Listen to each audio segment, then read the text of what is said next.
James Walker's childhood was a battle of resilience against an unrelenting storm. Born in the small, dusty town of Jasper, Texas, he grew up under the tyrannical shadow of his father, a man whose temper was as volatile as the Texas weather. Walker Sr. was an ex-miner whose frustrations with life turned into verbal tirades and physical abuse.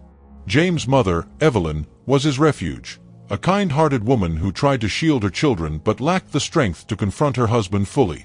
Despite her efforts, James bore the brunt of the violence, his childhood marked by bruises and an unyielding resolve to escape. From a young age, James was resourceful. He learned to anticipate his father's moods and find solace in small escapes. He'd roam the outskirts of Jasper, climbing hills or sitting by the riverbank, imagining a life far removed from the chaos of his home. His dreams of freedom were fueled by movies of soldiers and heroes who transformed their hardships into strength. To James, the military represented not just an escape, but a promise of purpose and dignity. At 18, with a high school diploma and a head full of determination, James enlisted in the Army. Basic training was grueling, but he thrived in the structure and discipline. Unlike his chaotic upbringing, the Army offered predictability, rules that, if followed, led to respect and progress. His physical resilience and mental toughness caught the attention of his superiors, and he was selected for advanced combat training. Within 3 years, he earned a spot in an elite special operations unit. The military hardened James in ways he didn't anticipate. The camaraderie of his unit became a surrogate family, but the missions took a toll on his soul. His proficiency with weapons and his uncanny ability to stay calm under fire earned him the nickname Ghost. He saved countless lives, yet the act of taking others left scars no one could see. Each mission added another layer of darkness to his psyche, an accumulation of guilt and grief that he buried under his stoic exterior. During a deployment in the Middle East, James met Rachel Harper, a journalist embedded with his unit to document their efforts in a high-risk region. Rachel was the opposite of everything James had known, vivacious, principled, and fiercely independent. Their relationship began as cautious camaraderie but quickly deepened into a romance that defied the bleakness of their surroundings. Rachel's optimism and moral clarity gave James a renewed sense of purpose, a light in the perpetual gloom of his life. But light doesn't last long in the shadows. During a covert mission targeting a drug cartel with ties to international terrorism, tragedy struck. Rachel had been interviewing local leaders when the cartel launched a retaliatory attack. Despite James' desperate efforts to save her, Rachel was killed in the crossfire. Her death shattered him, leaving a void that no amount of vengeance could fill. Consumed by grief and fury, James channeled his pain into one last mission, eliminating the cartel leader responsible for Rachel's death. The operation was unofficial and off the books, a deadly ballet of precision and vengeance. When the dust settled, James returned to the United States with no accolades or recognition, only the haunting memory of what he'd done. Determined to leave his soldier's life behind, James turned to education as a form of redemption. Using his military benefits, he enrolled in law school, driven by a desire to wield justice not with a rifle but with intellect. The transition was anything but smooth. The regimented life of the military clashed with the chaos of academia. Yet James excelled, his strategic mind and unyielding determination earning him top marks. By the time he graduated, James had forged a new identity as a criminal defense attorney in Phoenix, Arizona. He specialized in defending those society had written off: juveniles, the impoverished, and victims of systemic abuse. His ability to think several moves ahead made him a formidable opponent in the courtroom, and his reputation grew rapidly. To his colleagues, he was a principled man with an enigmatic past. To his clients, he was a lifeline. Only one person knew the full extent of James' past: his older sister, Maria. Maria had been a pillar of support during his tumultuous childhood, often shielding him from their father's wrath. Now a single mother to 12-year-old Emily, Maria remained James' closest confidant. She was the one who encouraged him to stay connected to his humanity by being a role model for Emily. Emily adored her Uncle James. To her, he wasn't a man scarred by war, but a superhero in a suit. James, in turn, poured his energy into ensuring Emily never glimpsed the darkness he carried. He taught her chess, helped with her school projects, and always made time to attend her soccer games. These moments with Emily gave James a fleeting sense of peace, a reminder of what he was fighting for. Despite his efforts to move forward, the shadows of James' past were never far behind. At night, he often awoke drenched in sweat, haunted by memories of gunfire and Rachel's final moments. He drowned these memories in whiskey and late-night runs through the dimly lit streets of Phoenix. The dichotomy of his life, a respected attorney by day and a tortured soul by night, was a balancing act he maintained with tenuous precision. James' resilience was tested every day, but he found solace in his work and his family. He believed he could keep his demons at bay by focusing on the good he could do. Yet deep down, he knew that the peace he'd fought so hard to build was fragile. The ghosts of his past lingered, waiting for the right moment to resurface and challenge everything he had built. Unbeknownst to James, that moment was closer than he imagined. James Walker's career as a criminal defense attorney was at its zenith. Known across Phoenix for his unshakable integrity and razor-sharp intellect, he had become a beacon of hope for the underserved. It was a role he took pride in, one that stood in stark contrast to the soldier he once was. Yet, as James sat at his meticulously organized desk in his sleek downtown office one Tuesday afternoon, his world began to unravel. The knock on the door was firm, deliberate. James, expecting a client or one of his assistants, called for the visitor to enter. Two men in tailored suits stepped inside. They moved with a kind of confidence that suggested wealth and power, yet their expressions were as cold as the desert night. "Mr. Walker," began the taller of the two, his voice smooth yet laced with an undercurrent of menace. "My name is Victor Morales, and this is my associate, Alan Ruiz. We represent Emilio Vargas." James leaned back in his chair, his expression unreadable. The name Emilio Vargas was not unfamiliar. Vargas was a notorious drug cartel leader, the mastermind behind a sprawling network of narcotics, human trafficking, and violence that stretched from Mexico deep into the United States. "I'm not interested," James said before Morales could elaborate. Morales smirked, undeterred. "You haven't heard our offer." "And I don't need to," James replied firmly. "I don't defend criminals like Vargas." The room grew tense. Ruiz, the quieter of the two, stepped forward and placed a thin leather briefcase on James' desk. He flipped it open, revealing neatly stacked bundles of cash. James didn't flinch. "This is merely a down payment," Morales said, his tone sickly sweet. "Vargas is prepared to ensure your financial security for life, Mr. Walker." James' steely gaze met Morales. "You can take your bribe and leave." Morales' smile faltered, replaced by a glint of irritation. He closed the briefcase with a snap and leaned in slightly. "We're not just offering money, Mr. Walker. We're offering protection. Refusing this case would be inadvisable." Without a word, James rose from his chair, walked to the door, and opened it. "Get out." Morales straightened his jacket, his face darkening. "You'll regret this." The two men left, their polished shoes clicking ominously against the hardwood floor. James shut the door, exhaling sharply. He had faced threats before, but something about Vargas' reach and the men's composed malevolence unsettled him. Hours later, James' phone buzzed. He was packing his briefcase, ready to head home, when he noticed it was Maria calling. Her voice on the other end was frantic. "James. Emily, she hasn't come home from school. I've called everyone. No one's seen her." James' heart plummeted. Emily was always punctual, always careful. "I'm on my way," he said, grabbing his car keys and racing out of the office. When he arrived at Maria's house, she was pacing the living room, her face pale and tear-streaked. James tried to calm her, but his own anxiety was clawing at him. He asked for every detail: when Emily was last seen, who she was supposed to be with, any unusual behavior. The answers provided no clarity, only deepened his dread. Then the call came.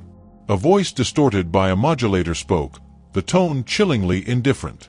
"Mr. Walker, we have your niece. If you want her back alive, you'll defend Emilio Vargas and ensure his acquittal." James' grip on the phone tightened. "If you harm her..." "Don't make threats you can't back up, Mr. Walker," the voice interrupted. "You have 24 hours to make your decision. We'll be watching." The line went dead. James stood frozen, the phone slipping from his hand. Maria stared at him, desperate. Who was that? What's going on? James hesitated.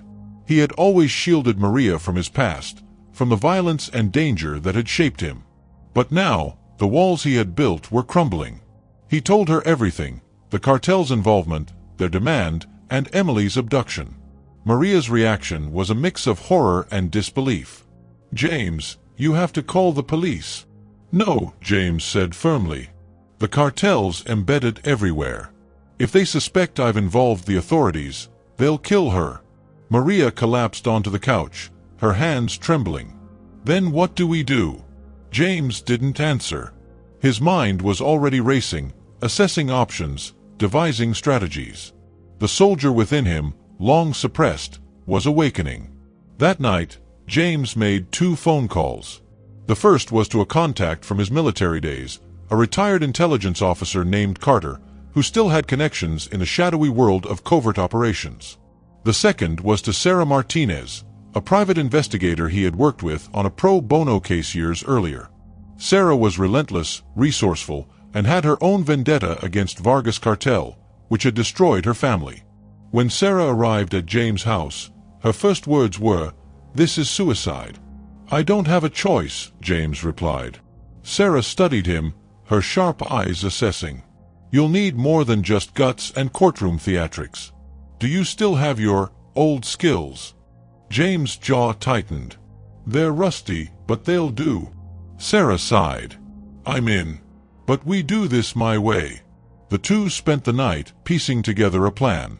James would play the cartel's game for now, agreeing to defend Vargas while covertly working to locate Emily.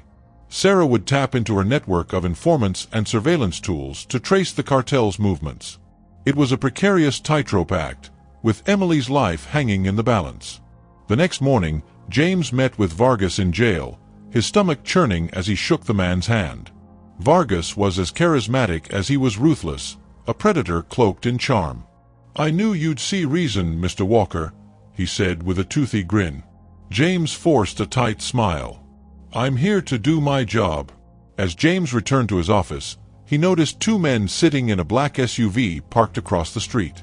Their presence was no coincidence.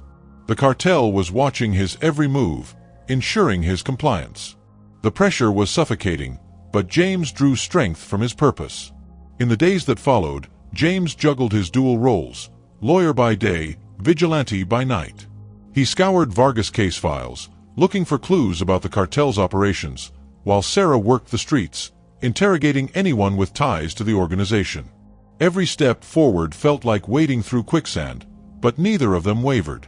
As the hours ticked down, James sat alone in his darkened office, staring at a photo of Emily on his desk. The stakes had never been higher.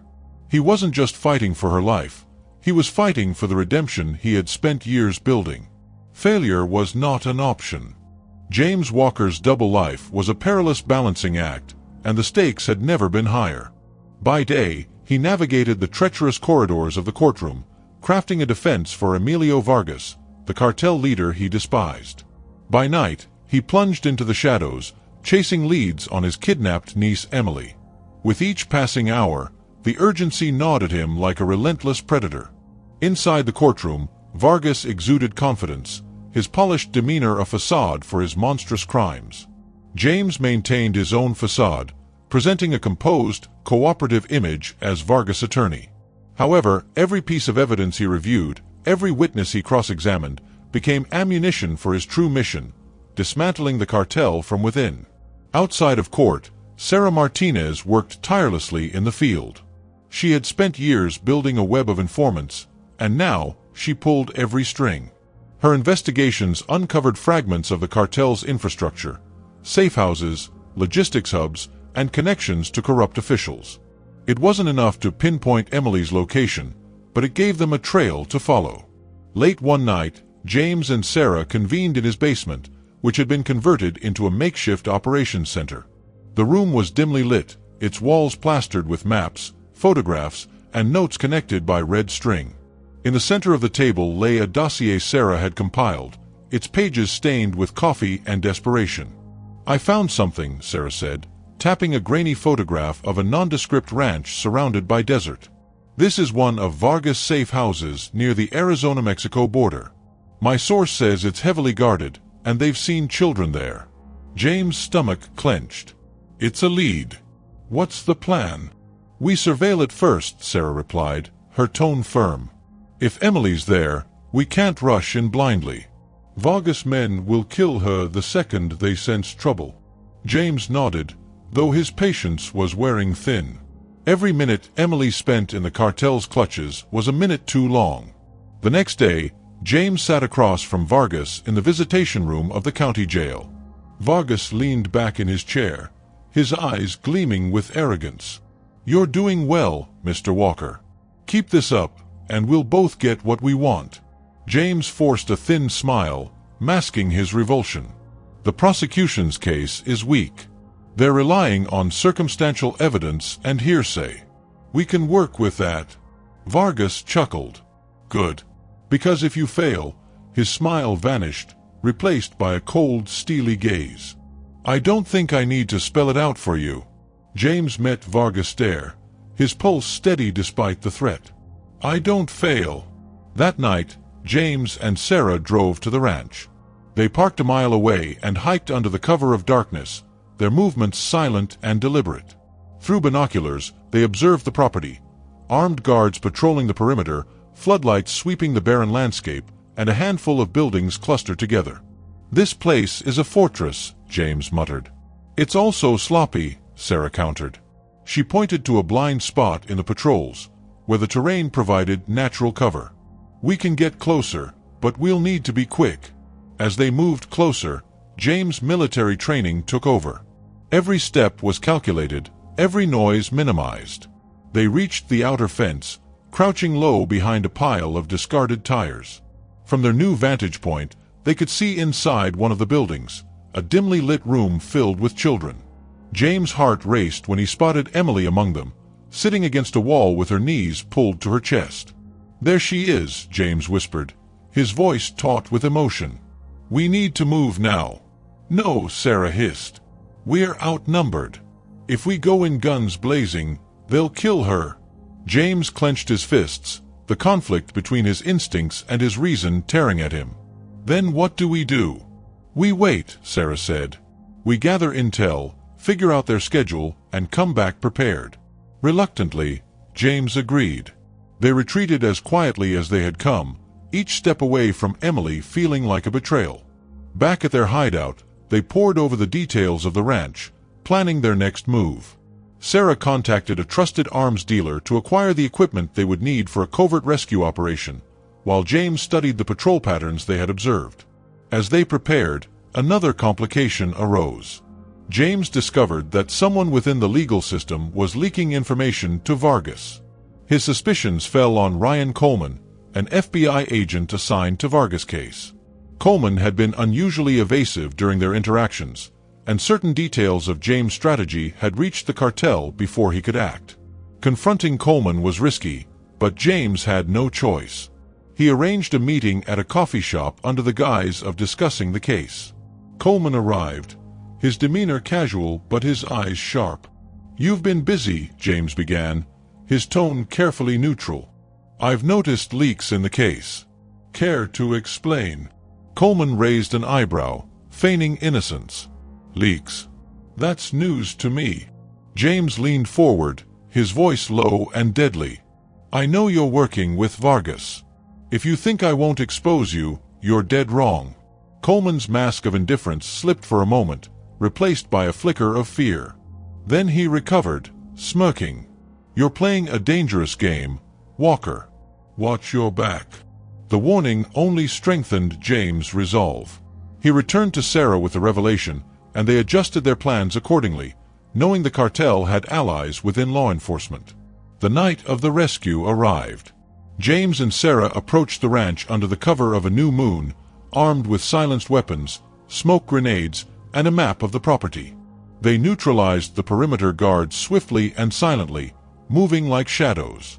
Inside the main building, the air was thick with tension. James led the way, his instincts honed to a razor's edge. They reached the room where the children were held and found Emily. Her eyes widened in disbelief and relief when she saw James. "It's okay, Em," James whispered, pulling her into a tight embrace. "I'm here." But the moment was short-lived. An alarm blared, and the compound erupted into chaos. Guards poured into the building, gunfire echoing through the halls. James and Sarah fought their way out, their movements a deadly symphony of precision and coordination. Outside, they reached their vehicle and sped away, bullets ricocheting off the sides. Emily clung to James, trembling but unharmed. As they crossed into safer territory, James glanced at Sarah, her face pale but resolute. "This isn't over," he said, his voice filled with quiet fury. Sarah nodded. "We've saved Emily, but Vargas and his network are still out there. It's time to finish this." James Walker's relief at rescuing Emily was fleeting. She was safe, but the battle was far from over. Emilio Vargas was still at large, and the cartel's tentacles remained deeply embedded in law enforcement and government agencies. The betrayal of Ryan Coleman, an FBI agent complicit in Vargas operations, had confirmed the scale of the corruption James was up against.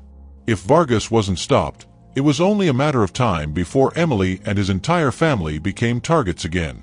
As the dawn broke, James sat in his kitchen, his hands wrapped around a mug of coffee he couldn't bring himself to drink. Emily was asleep in the next room, her face peaceful despite the horrors she had endured.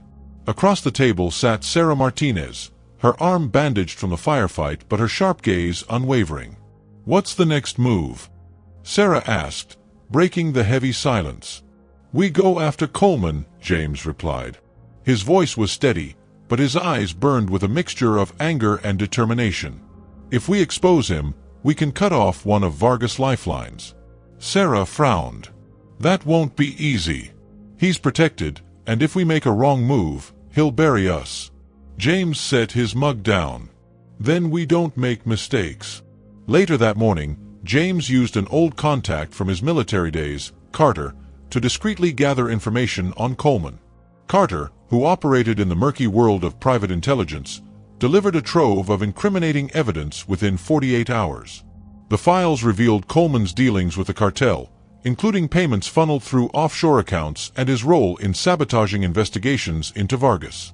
Equipped with this information, James and Sarah devised a plan to neutralize Coleman without exposing themselves.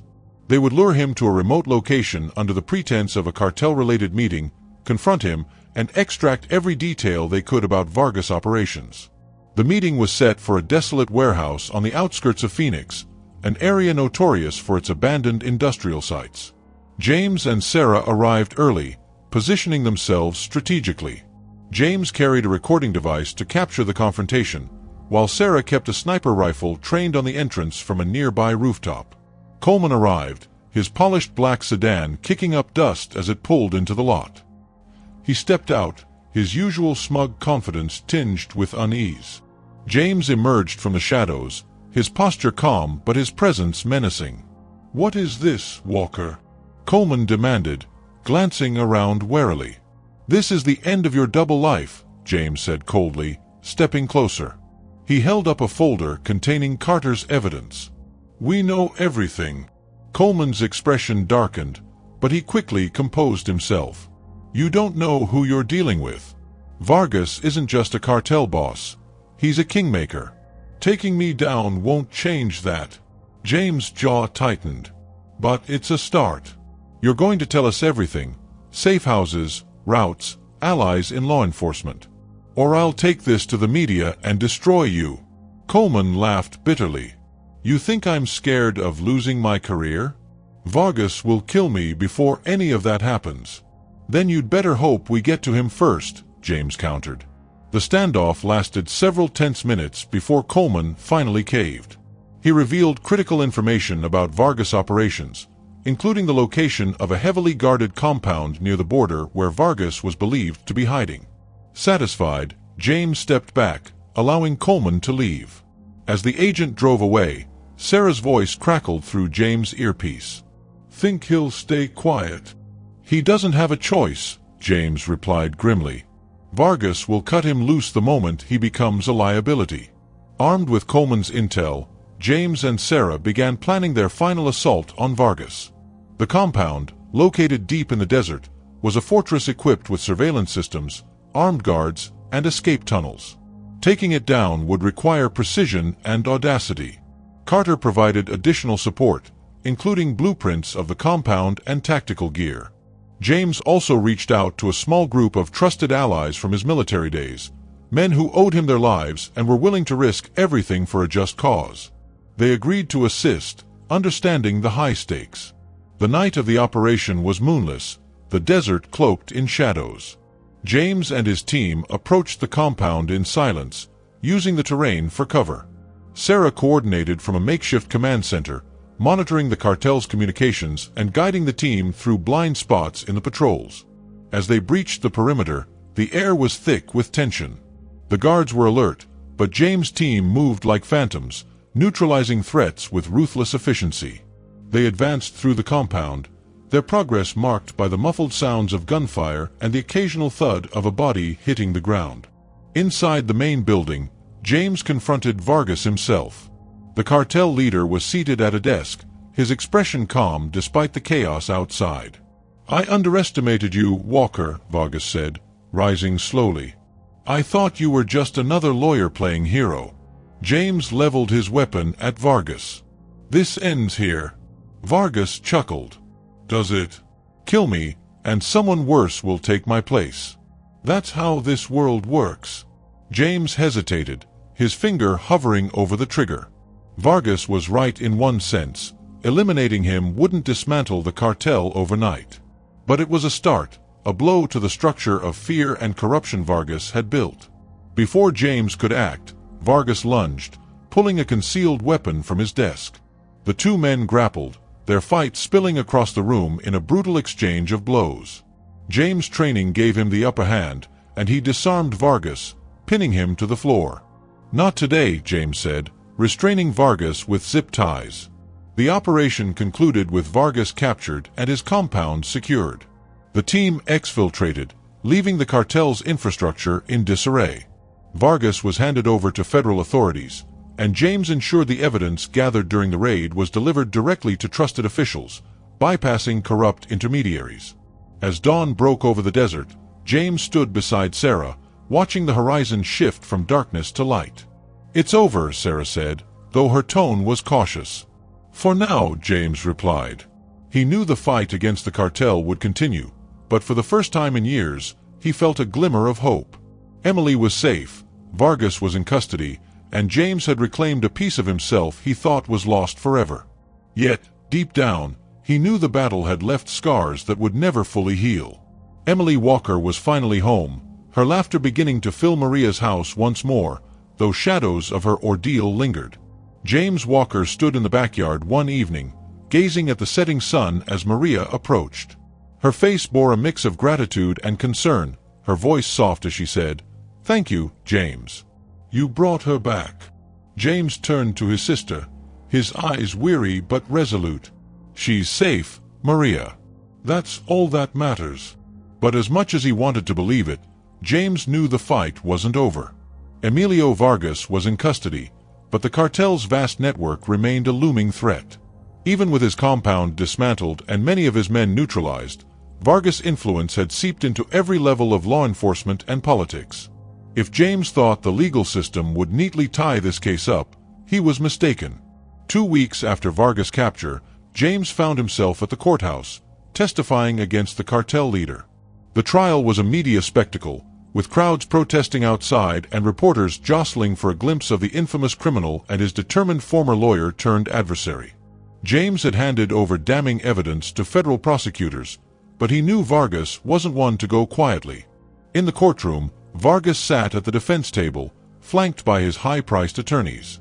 He wore a tailored suit, his demeanor calm, almost amused. To James, it was the expression of a man who still believed he could win, even from behind bars. As James took the stand, he recounted his knowledge of Vargas' operations, his role in exposing corruption within the FBI, and the brutal methods used to keep Vargas' empire intact. Every word was measured, his tone unwavering. During cross-examination, one of Vargas' lawyers attempted to discredit James, bringing up his military background and insinuating that his actions against the cartel were vigilante justice. "You're a soldier, aren't you, Mr. Walker?" the attorney sneered. "Isn't it true that you've taken lives outside the bounds of law? Who's to say you didn't fabricate this evidence to settle a personal vendetta?" James leaned forward, his voice cutting through the courtroom like a blade.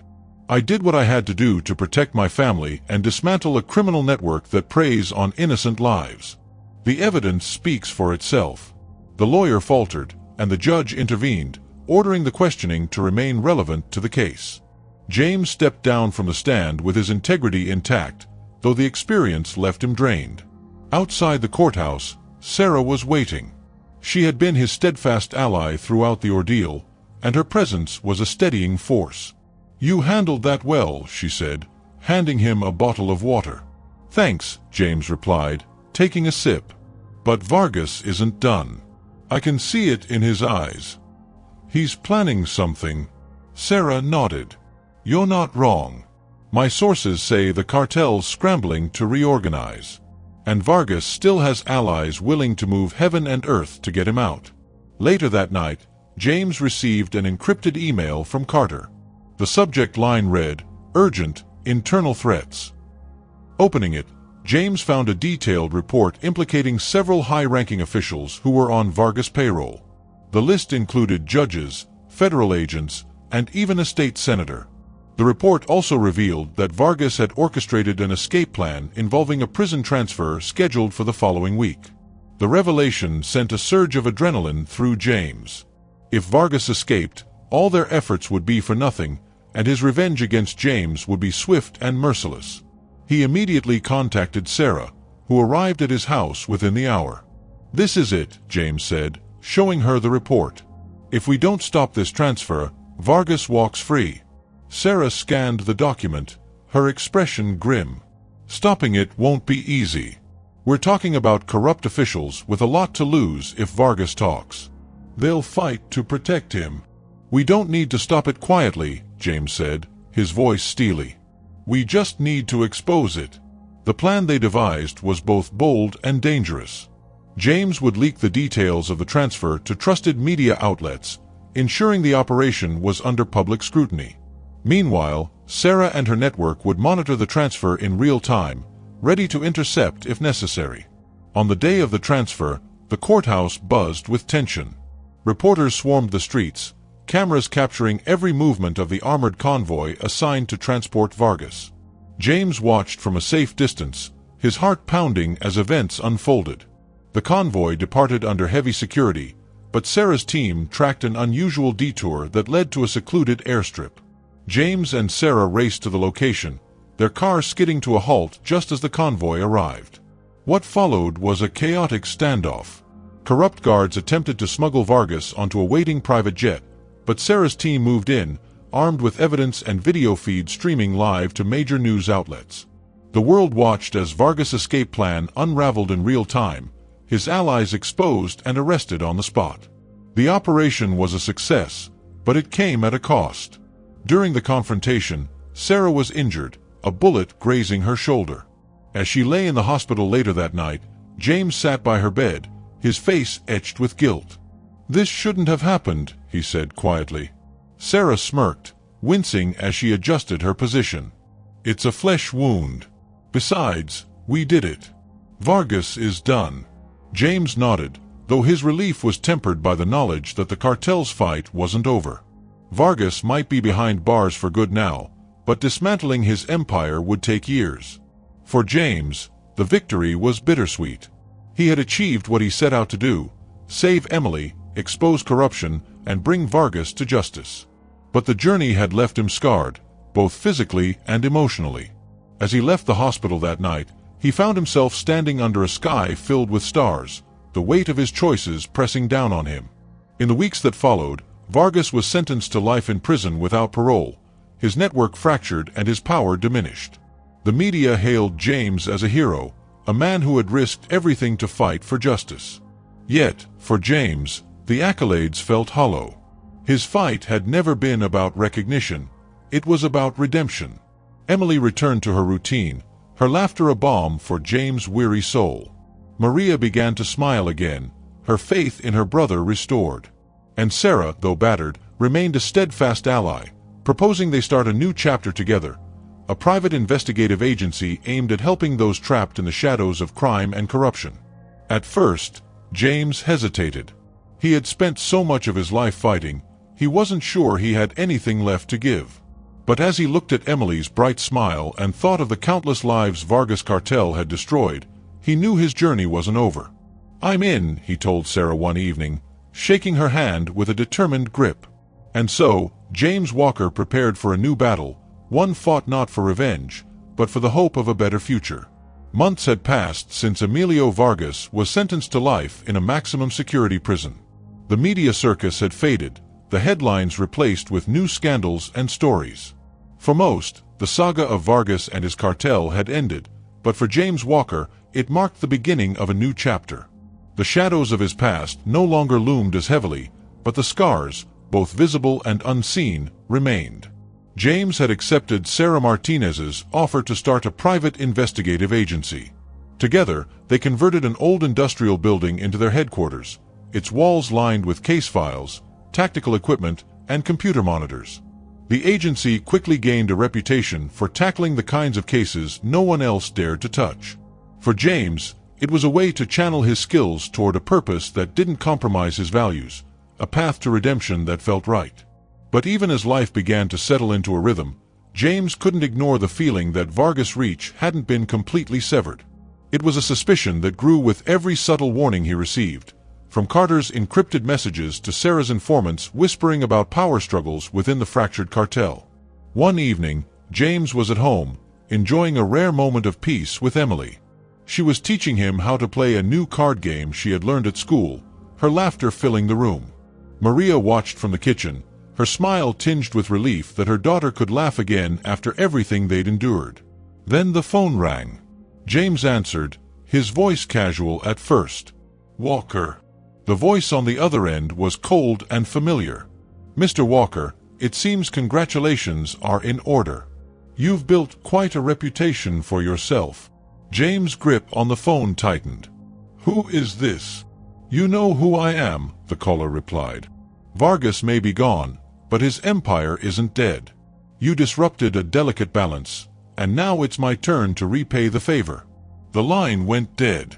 James stood frozen, his mind racing. His instincts screamed that this wasn't an idle threat.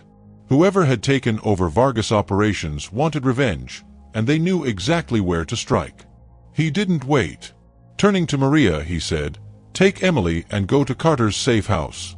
"Now." Maria looked at him, fear flashing across her face. "James, what's going on?" "There's no time to explain," he said, his voice urgent. "Just trust me." As Maria packed hurriedly, James called Sarah. She answered on the second ring. "What's wrong?" "We've got a problem," James said, relaying the call. "I need you at the office in 30 minutes. By the time James arrived at the agency, Sarah was already there, combing through their network of surveillance feeds and informant reports. "Whoever called you is moving fast," she said. "I've got chatter about a coordinated attack. They're not just targeting you, James. They're targeting everyone you care about." James' jaw tightened. "Then we take the fight to them."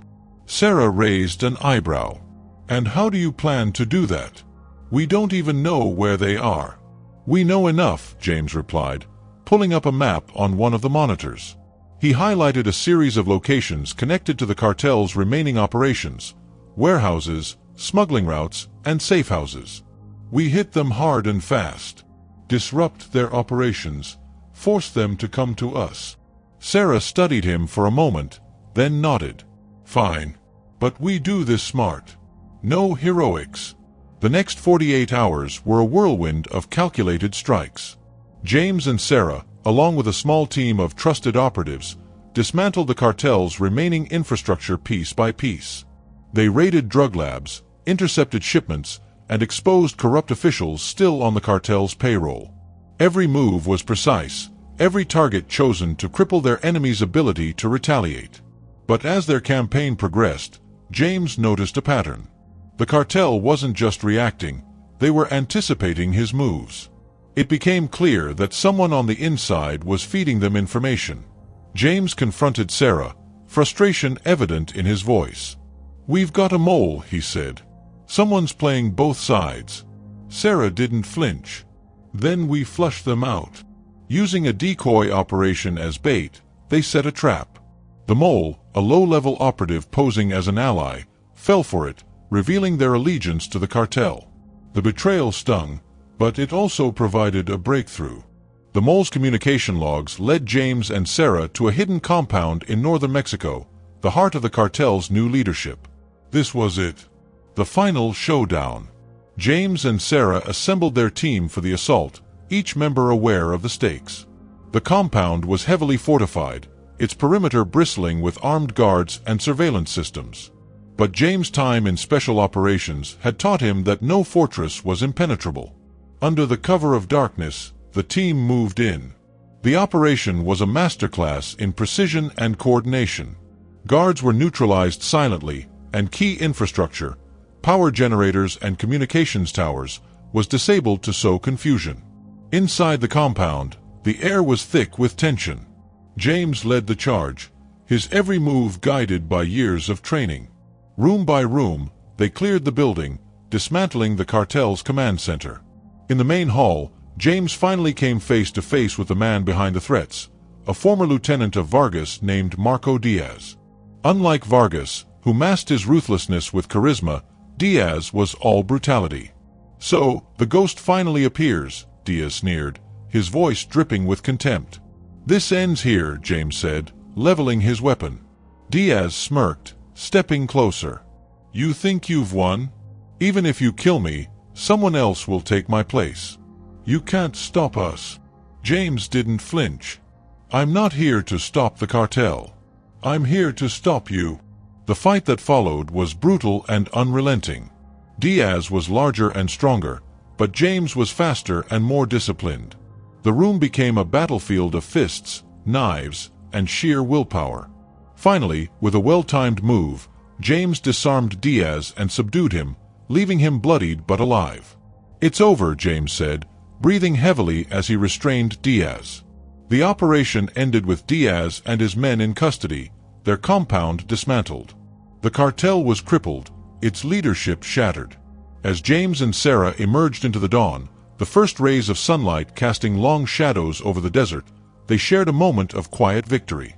For the first time, James felt the weight on his shoulders begin to lift. Back in Phoenix, life slowly returned to normal. Emily thrived under Maria's care, her resilience inspiring James. Sarah recovered from her injuries, her determination undiminished. And James, though scarred, found peace in the knowledge that he had protected his family and dismantled a legacy of violence. One Sunday, James and Emily strolled through a park, the air filled with the laughter of children. As they sat on a bench, Emily leaned against him, her voice soft. "Uncle James, are the bad people gone?" James looked at her, his heart full of both love and hope. "For now, Em. For now." And for the first time in years, James believed that peace was possible. If you enjoyed the story and want to see more content like this, support the channel by subscribing, liking, and turning on notifications.